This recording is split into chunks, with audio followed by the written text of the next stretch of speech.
అమ్మ కడుపులో నువ్వు పిండాకృతి అవుతున్నప్పుడే అమ్మ కడుపులోనే నిన్ను ప్రత్యేకపరుచుకున్నాడు. ప్రత్యేకపరుచుకోవటం అనే దానికి నేను ఇచ్చే డెఫినేషన్ ఏంటో తెలుసా తమ్ముడు? నువ్వు సాధారణమైన వ్యక్తిగా ఈరోజు నువ్వు కనపడవచ్చు.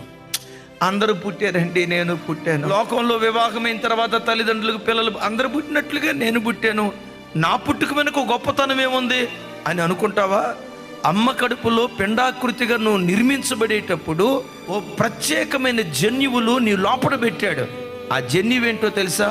భక్తి కలిగిన జన్యువును దేవుడు నీ లోపల పెట్టాడు ఆయన. నీతో పాటు యవన కాలంలో ఉన్న చాలా మంది యవనస్తులు సినిమాలు చూసుకుందాం, త్రాగుదాం, విచ్చలవిడిగా బ్రతుకుదాం, పవిత్రమైన మనసుతో లోకపు యవనస్తులు బ్రతుకుతా ఉంటే నీ యవ్వన హృదయం దేని కొరకు తహతహలాడిందో తెలుసా?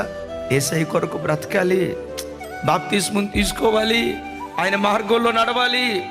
నువ్వు పవిత్రంగా బ్రతకపోయినా